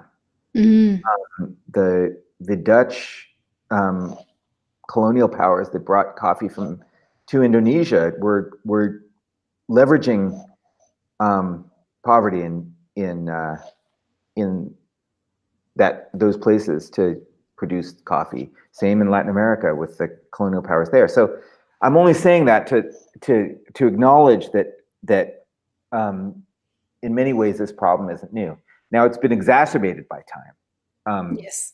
For certain reasons, one of which that people don't think about very often is, so over the 20th century, a lot of people who were formerly, sort of workers for large wealthy landowning coffee farmers, the workers used to work for wages or sometimes lack of wages, in the middle of the 20th century. A lot of the political changes of the 20th century meant that those people wound up having their own farms and their own piece of land, which is great. But then generations go by and people have a tendency to leave the parts of their farm to different children. And as generations go by, farm size gets smaller and smaller and smaller. And that's another problem. The price paid for a kilo of coffee today is a problem, is itself a problem. We're paying too little oftentimes for coffee to make it a sustainable living for the people that are growing it. They're also growing it on a farm that's too small. Right. So it's a multifaceted set of problems.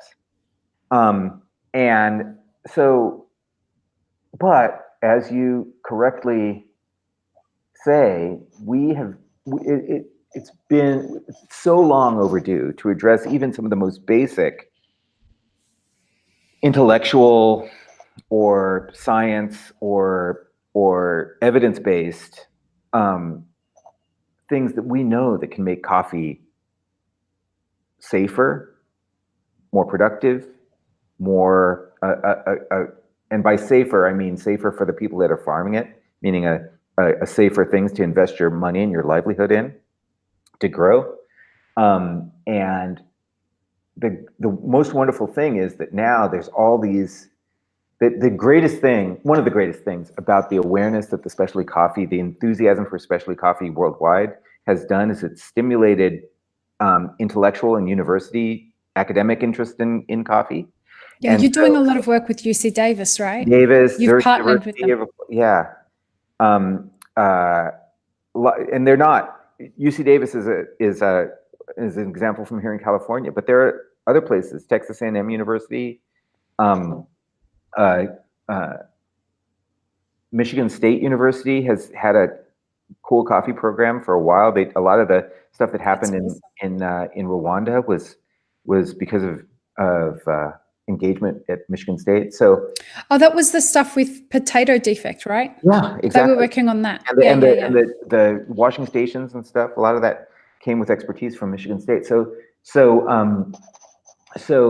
increased awareness of coffee has led to increased academic attention, which is going to help us solve some of these really difficult problems. Now, I'm a believer that sort of enterprise, understanding what makes coffee taste the way it does, what makes people care about it so much, that kind of consuming side research, along with the producing side research, what genetics work, what are the genetic, how can we address genetic problems with coffee and improve the situation for coffee farmers, reduce their risk, increase their quality. All of these things are basic science that we just haven't done. So Real Coffee Research is doing some great work with that. Yeah, and so the thing that we announced together, SCA and the Coffee Science Foundation, which I lead and the research part on, and the World Coffee Research is a combined project to assess use sensory science and chemistry to assess these coffees that have been growing on their network of farms called the International Multi-Location Variety Trial, which is same exact genetically identical varieties of coffee that are grown at these 30 plus farms around the world, and then do the sensory analysis and the chemical analysis of these coffees. Let me plug your podcast here. Oh, okay. Because Hannah Neuhauser, am I saying that right? Yeah. There's the first of the, okay. If you're watching or listening to this and you haven't listened to the SCA podcast, go and subscribe to it. Specialty Coffee Association, and listen to the RICO series that is currently being released at the moment. There is a really great introduction that Hannah gives about this with the first episode in the series. So Peter, you're giving the first half of that introduction, and then Hannah jumps on and talks about how different varietals in Peru versus in African countries are growing very differently, and the effects of climate change on the expression of the yield versus the sensory experience with regards to those coffees is being expressed. Have I explained that well? Yeah, I think so. Yeah, I mean, and understanding, and you with a background in genetics know better than anyone that you know, genetics are really important. I mean, that's absolutely that's how plants interact. That's the fundamental information that a plant has to cope with the world and either produce what it's going to produce, and in some ways, you know, this interaction between the genetics and the environment are what leads to coffee tasting really spectacular and transcendent, or coffee tasting disappointing and irrelevant. And especially when Hannah was saying that they have zero, actually maybe it was in the second episode where they were, I can't remember who it was that was saying it, that there is no information that tells us what the relationship between genetics, environment, and chemistry are yet. Yeah, we haven't done the science that tells us what part of the environment causes the genetics to express a certain flavor profile. We cannot tell us what is creating the blueberry flavor in an akise that's grown at a certain altitude. We just don't have, the research hasn't been done yet. Yeah. And furthermore, now, you know, genetic analysis has gotten so inexpensive that we have the ability now to understand this at a much greater level than we ever have in history. So it's just time, you know. The other thing that's great about what I've been doing, working with on coffee research, is now there are young people in universities, grad students, who are taking coffee seriously, you know, and want to do their masters and PhDs on this, you know. Yeah. And I wish it was there when I was doing my degree. Me too. Me too. And so, you know, I used to say, you know, 10 years ago, people that knew me 10, 15 years ago would say, wouldn't it be great if we had a UC Davis for coffee? Because UC Davis was so transformative in this wine and beer place. Yeah. And now we do. And furthermore, we have a UC Davis of coffee. It's called UC Davis. We also have all these other universities that have magnificent programs as well. So and furthermore, these people, and I've had the opportunity to know a few of these people personally. They graduate with their master's degree in coffee genetics. I don't know if somebody you might want to have on the podcast at some point. His name's Stephanie Alcala. She was a RICO fellow 2 years ago. What's her last name? Alcala, Alcala. She did her master's in doing genetic work in coffee in Panama, and then now she's taken that, and now she's she leads the sustainability effort for coffee manufacturing. Yeah, wow. And is one of these people that has a science background, has serious coffee training, and is now a part of our community and is making coffee better. Yeah. How exciting. I want to speak to her about, unless you know about this too, I want to know the role that CRISPR is going to play in moving forward. No, I think that's fascinating. I'd be interested to hear what she has to say too.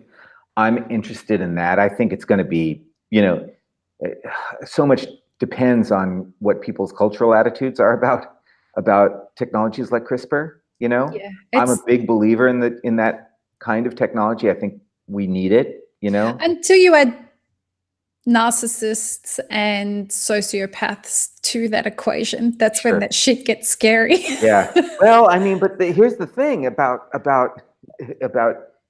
if you want to call it gene editing, you can. As for anyone who doesn't know what we're talking about, CRISPR is, for all intensive purposes, a gene editing technology that people are using to. People are worried that you'll be able to create like designer babies from it. Functionally the same as what people would call GMO. Yeah, but for humans and everything. For everything, yeah. I mean, and plants especially is what we're talking about. But 100 years ago, people like Luther Burbank and other people were enthusiastically breeding plants together, using paintbrushes to take pollen from one to another and stuff. And that was what plant breeding was. And that's an analog version. GMO. But within not that long, people will have the ability to be doing that at the genetic level in their garages, Oh yeah. And so the truth is, there will be narcissists and ideologues making coffee plants. But fortunately for all of us, people designing things in their garages aren't usually making bombs. They're usually making things that wind up being pretty cool, Yeah. And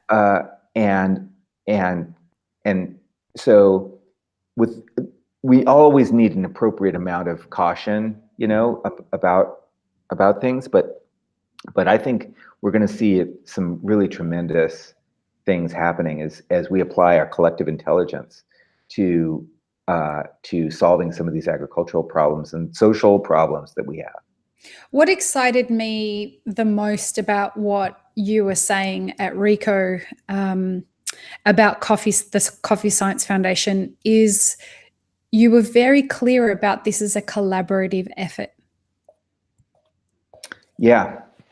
That was exciting to me. And it's something that I find very refreshing because at its core, SCA is a trade organization, correct? Mm-hmm.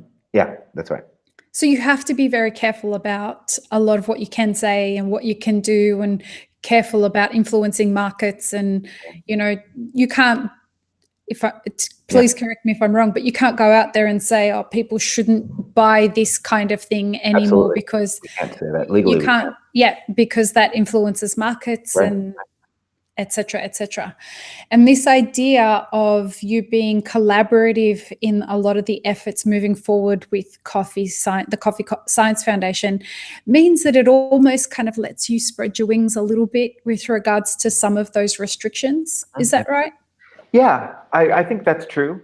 One different thing about the Coffee Science Foundation is it's actually its own separate entity. It was founded by it's a charity, right? Yeah, it's a 501c6 charity, which has some unique things, and it's actually a separate organization. So it isn't the trade association that is the SCA. It's an institution that's dedicated to knowledge building and outreach for its own sake, serving the public through investigation. And so I think there is a little bit more sort of the freedom that you're talking about, but also more importantly, I think with collaboration is there's tremendous power in that. People, I give this talk sometimes about how people think that advancement comes in the shape of like a Thomas Edison or some lone inventor sitting in a lab that has an idea, and that's how, and that's not at all how progress is made. One of my favorite, a couple examples that I like to use is polio was this disease that was totally frightening and tragic for people. My grandmother lived in fear that my father and his brothers would contract polio by going to the swimming pool. It was it was terrible.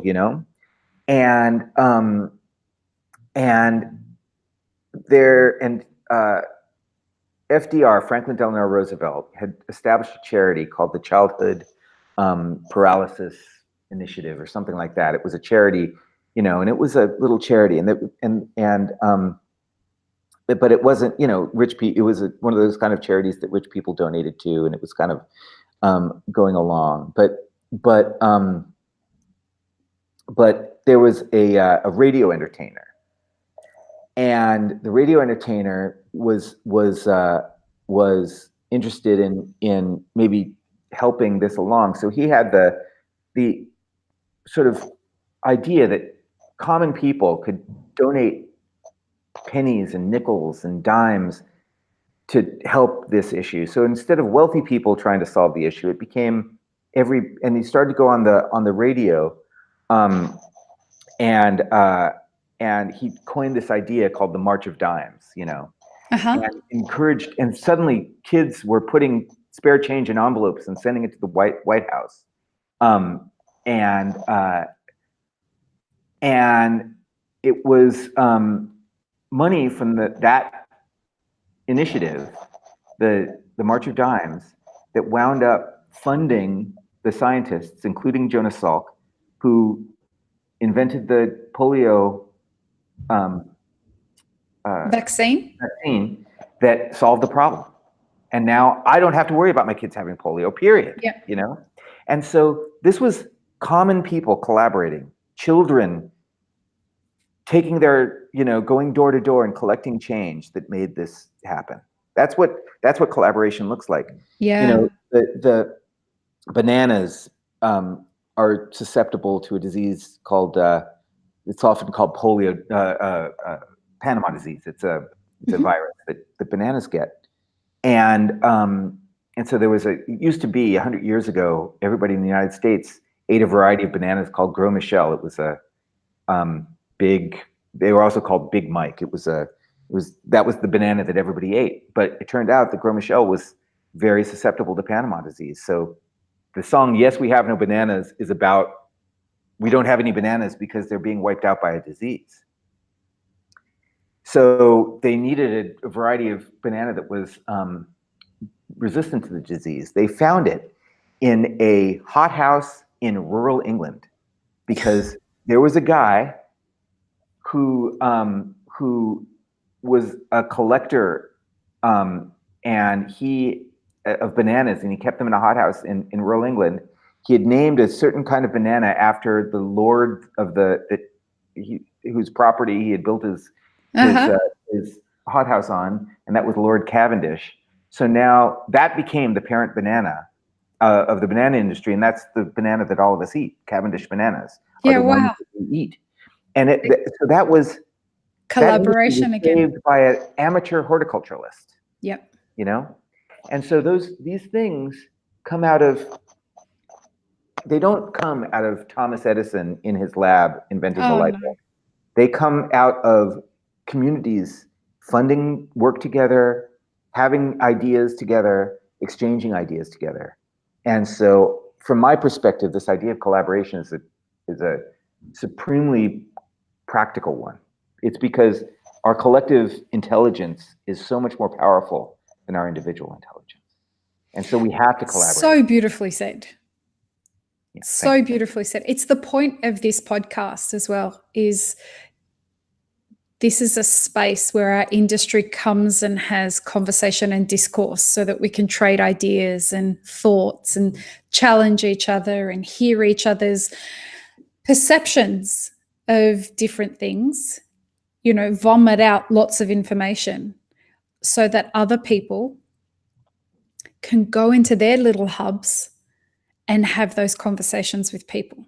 Yeah, well, I'm glad. I'm appreciative of it. It's the hope is that idea, much like ayahuasca, finds its way like a vine, going back to these plant medicines that we were talking about, but these ideas find their way through people to the person who is going to help solve that tiny little piece of that little piece of the problem. Mm-hmm. Yeah, absolutely. Because the challenges ahead of us are so ginormous and so vast. There's so many of them. Like you just look at, before we started this podcast, we were talking about the coffee supply chain. And the complexity of the coffee supply chain was news to me, and I'm quite embarrassed about my naivety about it before having this podcast. But the complexity was so far beyond anything I could have even comprehended before I started asking the questions and having the conversations that I've been having on this podcast, that it's quite a joke to me now when I even hear myself say the coffee supply chain. That's like saying the world is one country. Yeah. It's it's the Nicaraguan coffee supply chain and the Rwandan coffee supply chain. Yeah. Or even further than that, it's the Nicaraguan coffee supply chain from Nicaragua to the United States is different than the Nicaraguan coffee supply chain from Nicaragua to Australia. Right. And in Nicaragua, there's at least two. I mean, the Nicaraguan small producer supply chain is very different than the larger producer, and both of those exist in the same village in Nicaragua. Yeah, wow. Yeah. So yeah, the complexity is massive in the coffee supply chain. But oftentimes when you talk about systems being complex, I think sometimes people use that to sort of try to scare people off the subject. I don't think you're doing this, but I think others sometimes do, or they feel intimidated by the immensity and the and I think this is the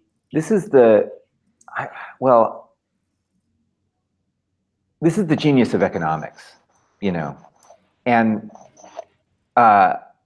so I happen to have my closest friend from high school is an economist.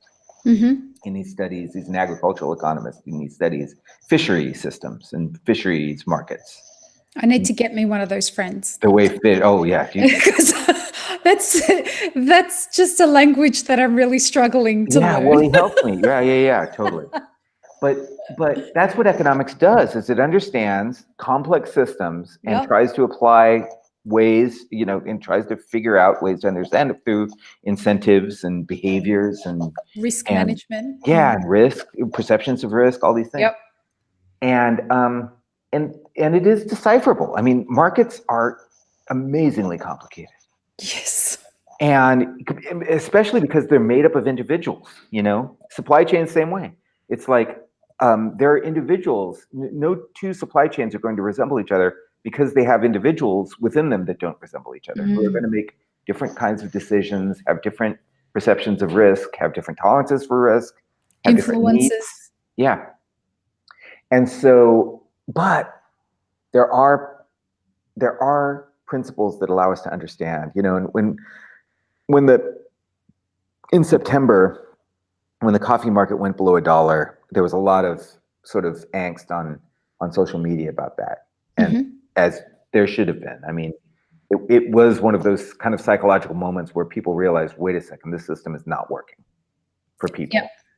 And I in my mind, I thought, what I would like to do is I'd like to make a list of the things that individuals can do to sort of, and one of the things at the top of I haven't done the list yet, but at the top, one of the things at the top of the list is, if you're young enough and you've got the mind for it, please study agricultural economics. Because we don't have enough agricultural economists in our system. We've got a lot of people who care a lot about coffee, who may understand how to run a business or whatever, but they don't. That business is different than economics, Very much so. And a lot of people that are good at running businesses aren't good at understanding economics, and vice versa, by the way. And so our supply chain, as complicated and overwhelming as it is decipherable by people, and it is possible, I think, to make it better. But I think what's not going to work, though, there's no individual. It's not one person that's going to fix it, and there's not one solution to it. It's why when people were saying to me, well, how do we fix this, Lee? And I'm like, listen, because that video of the Brazilian coffee farmer cutting down, well, we were the people that released it first. And that's when it went viral. And then people started hitting me up saying, how do we fix this? And I'm like, listen, There's no one way we're going to fix this. We are going to fix it. That's inevitable. We're going to fix it. Mm-hmm. It's going to be a lot of solutions that have to come together, and it's going to be a collaborative effort to make this happen. And I'm suspecting that this podcast is going to be a meeting place for a lot of that, mm-hmm. which is great. I want this to be the virtual table that people come to swap ideas and do that. Because this isn't an interview platform, it's a conversational platform. It's a long format conversational platform mm-hmm. that has no limits because it exists on the internet.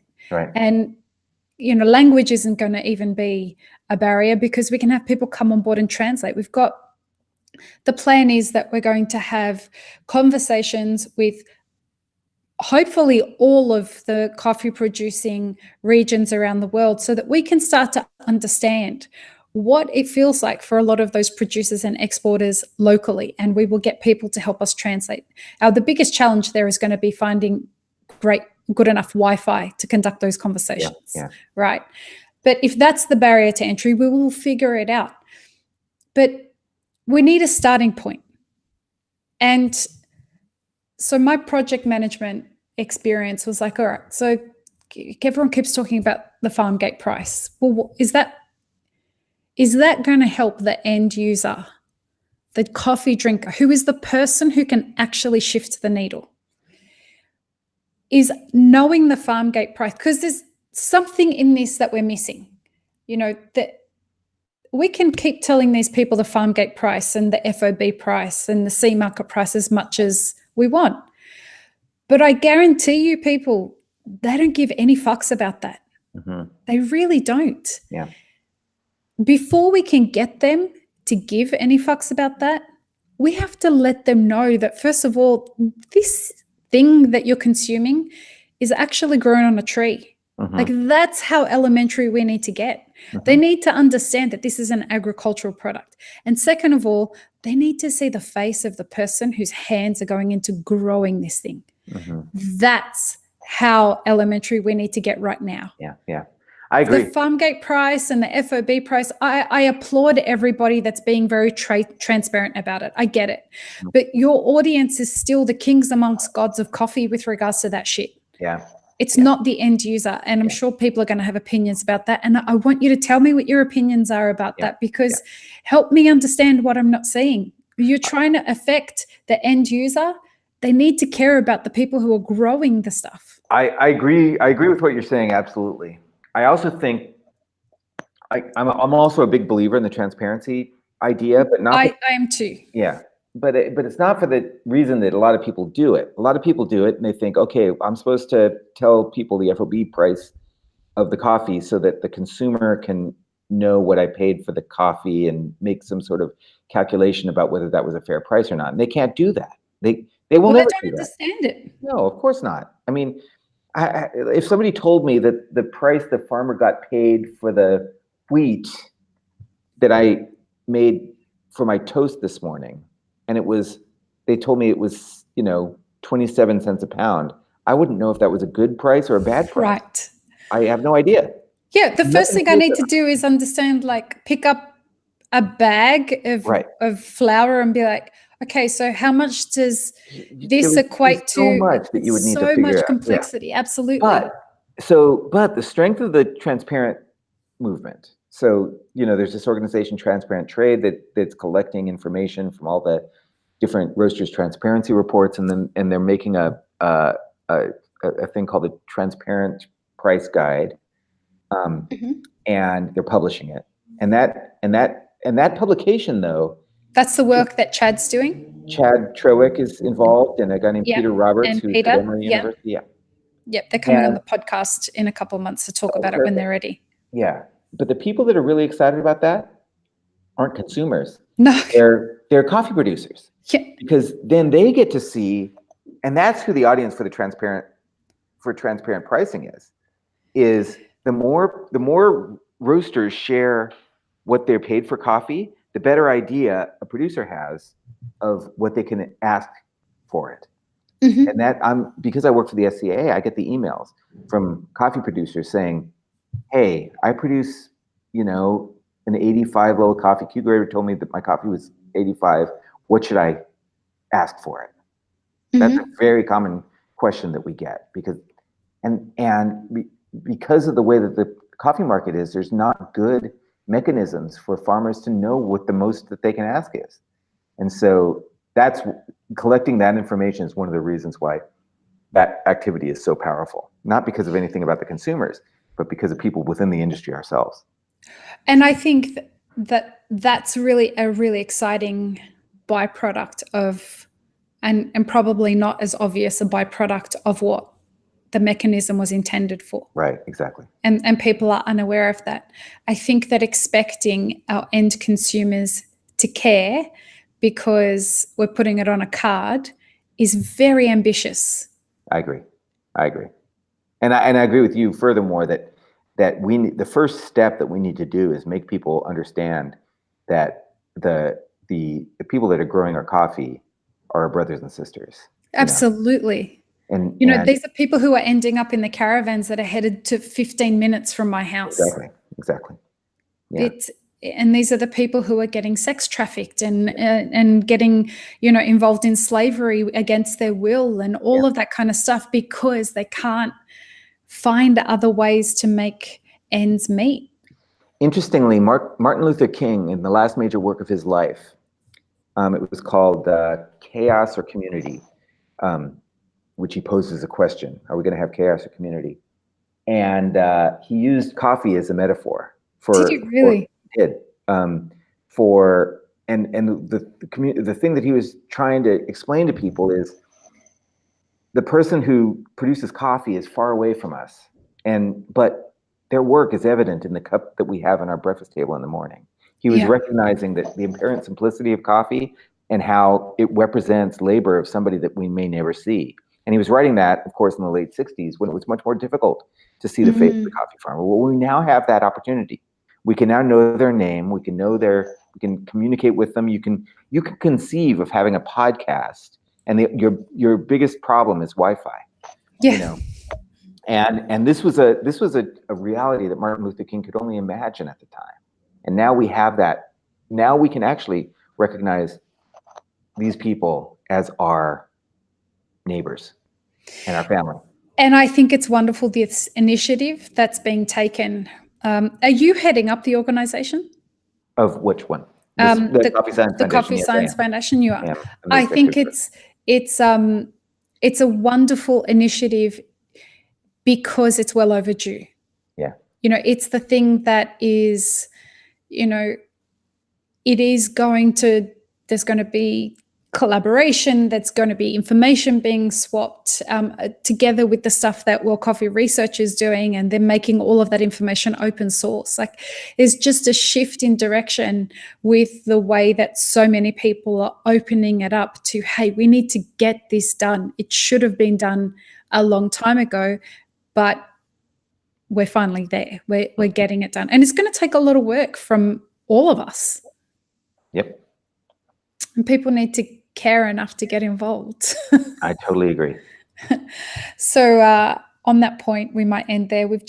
I don't know how that was 2 hours. That just went. Yeah, I know. I just noticed it's been 2 hours. Yeah. Well, it was a pleasure. Thank you for. It was an absolute pleasure, sir. Thank you. I hope you'll come back again. I shall. Perfect. You have an amazing rest of your day. Okay, you too. Thank you. Take care. Bye, mate. Bye.